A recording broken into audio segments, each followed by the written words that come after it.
Game facts. Hola. How you guys doing this morning? Anyways, my name is the Day, and I have been lucky enough to get a copy of Halo 3. I've had it since Friday last week. Been playing it non-stop this entire weekend, so I think I'm ready to write up a review. But before I begin, I'd just like to say a big thank you to the guys out there that are making a big push for user-created video reviews from GameFAQs board members. You know, we're the gamers, we're the guys that play these games, so you guys, you need to go out there and make your own video reviews of these games and put it out there for everybody else to see. So definitely a big thanks to those guys, and also a big thanks to everybody who supported me, both good and bad, for my last video review, which was of the PS3, which to me was a success. I think a lot of people liked it, and an apology to everybody who asked for an Xbox 360 and Nintendo Wii hardware review. I haven't had much time, that's why that PS3 review is really the only one that's up. But this will be the second one up, and hopefully I'll review those other two systems before the year's over, so look out for that. So, enough of the babble, let me begin my Halo 3 review. Just to put things into perspective, before Halo, I could probably count on one hand the number of first-person shooters I've ever really liked, and that's Condemned, Bioshock, Doom 2, and Duke Nukem 3D. Now you're probably saying to yourself, wait a minute, time out. Condemned and Bioshock, they came out after Halo, didn't it? And yeah, you'd be right. Just like most people out there, I'm sure, the first game I got for my Xbox was, of course, Halo. I played the game for about an hour, and for some reason, I just couldn't get into it. So I handed the game down to my little brothers, and they loved it. Then Halo 2 came out, and I said to myself, you know what, maybe I'll give this franchise a second chance. I bought the game, played it for about an hour, and same result, I just couldn't get into it. So I handed the game down to my little brothers, and they really got into it. They got into the whole multiplayer ranking thing and whatnot. So, a few years later, Halo 3 beta shows up, and I was pretty much in the same camp, kept saying, you know what, this is just Halo 2 in high definition. Well, what's so special about it? Last month, a week after I finished Bioshock, I think, I remember I was talking to my little brother, and I remember telling him, why do you guys like Halo so much? I mean, you played the beta. It's the same freaking thing as Halo 2. It's just in high definition. There's nothing different about it. The game's gonna flop. Just look at, you know, Gears of War. Look at Bioshock. Those games murder that thing graphically. And my little brother's response to me was, dude, who cares? The game is fun as hell. And that statement really stood out in my mind. So with that in mind, I went out there, I repurchased Halo 1 and Halo 2, and yes, this time I played it for more than an hour, and actually ended up enjoying the game.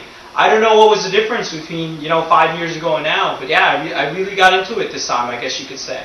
Halo 1 took me about 3 weeks to finish, not because the game is very long, mostly because I suck at first-person shooters, which is why I don't like the genre too much to begin with. And also because I don't have a lot of free time in my hands. But I would say I spent about 13 to 14 hours in that campaign mode. When I started playing Halo 2, I didn't even think I would finish it on time for Halo 3, but I actually did. It's a pretty short game, a lot shorter than Halo 1 actually. I would say I spent about 8 to 9 hours. I literally just finished it Tuesday last week, and I got Halo 3 on Friday. So at this point, you're probably asking yourself, why are you explaining all of this to us? Well, a lot of the questions and concerns people have had in the forums lately has been the length of the single-player campaign. And to me, that's a really difficult question to answer because, take for example, Halo 1 and 2, I played through that in normal mode. And when I got Halo 3, I was like, yeah, you know what? I'm a vet now. I played through Halo 1 and 2. Let me put this thing in heroic. And I couldn't have been more wrong. Halo 3 is an extremely challenging game on the heroic setting. Before I continue, I just want to throw this out right now. I'm going to have to mention a very minor spoiler. But if you're the type of person you can't handle any type of spoiler at all, then unfortunately don't watch the rest of this video. Okay, here we go. Here's a minor spoiler, okay? There's about 9 campaign levels, you could say, total in Halo 3.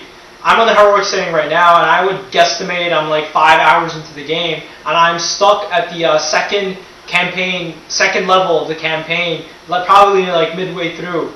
So if you're somebody like me, you're a casual fan, you're a gamer who's not really into first-person shooters too much, you're new to the Halo franchise somewhat, then I would say the campaign would probably take you 13 to 15 hours depending on your skill level. On the other hand, you have guys like my 2 younger brothers who are extremely good at the game, who have been playing it since day one. My brother actually called me yesterday morning and he was like, yeah man, I just finished single-player campaign mode. And he had that in the heroic setting. And he said he finished in about 8.5, 9.5 hours. Now my youngest brother, who's the best between those two, just to give you guys an idea of his skill level, he went to some Halo 2 tournament about 2 years ago when he was only 13, and he made it to the finals down in South Jersey. So the problem is though, he thinks he's too weak to play Halo 3 in Heroic, so he's only playing it in Legendary.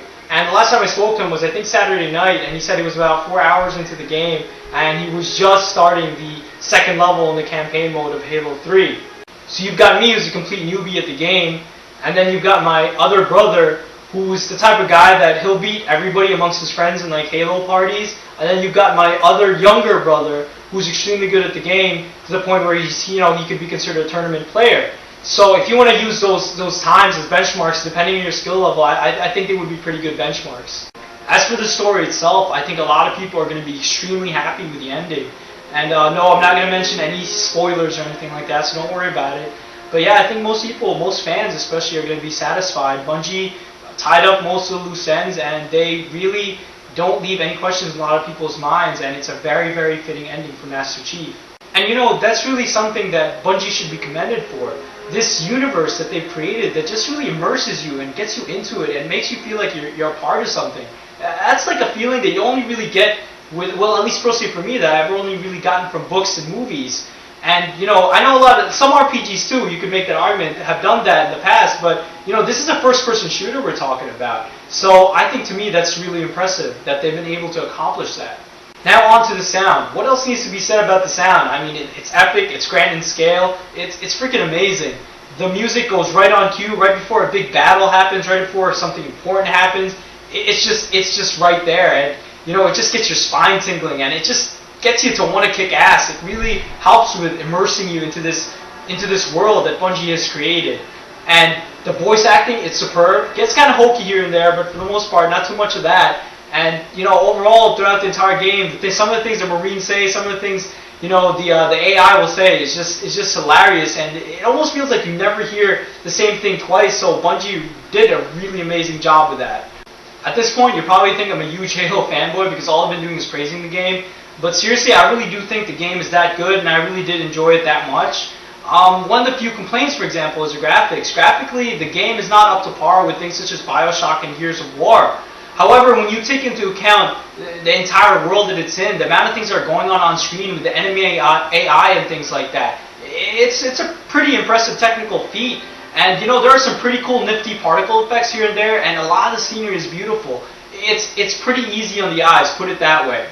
Actually, going back to the AI is probably another flaw of Halo 3. Don't get me wrong, the enemy AI is amazing, and it is definitely top-notch, and Bungie has outdone themselves again. However, your Marine AI, even though they say a lot of funny stuff, they're also pretty dumb, and they're just there to pretty much get their ass beat. The Arbiter, well, he's just there to get killed and respawn again. They feel pretty useless most of the time, and definitely don't let your Marines drive, because they just suck. But overall, I was too busy killing stuff to even care, but that is a flaw within the game, and that's going to be something a lot of people are going to nitpick about. Now, you might be thinking in your head, wait, hold on, let's backtrack a second. You're only in the second level of campaign mode Heroic. How can you do this review? Well, here's the cool part about Halo 3. You can now play campaign mode with 3 other people online. And you won't just be Master Chief clones either. You can now be the Arbiter and 2 other elites who have been added into the story.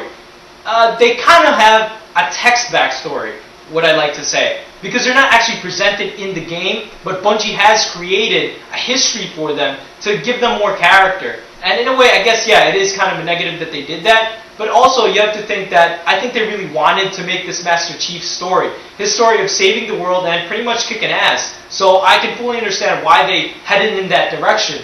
Although I would be against releasing downloadable content in the future that explored more the history and background of these elites.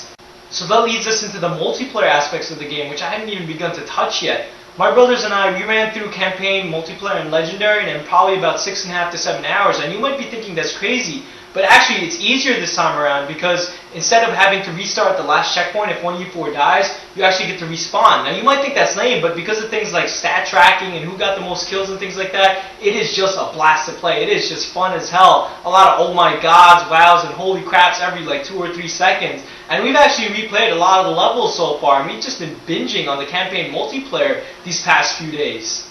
We haven't even touched Forge yet, which is just going to come out with some crazy stuff from the community. And the theater, oh my god, I can only imagine the stuff people is going to come up with. The multiplayer maps, I haven't even touched them yet. Bungie threw everything in the kitchen sink into this game, and for their efforts, they deserve a 9.7 out of 10 in my book. So everyone, have fun picking up your game tonight at midnight, and I will see you online.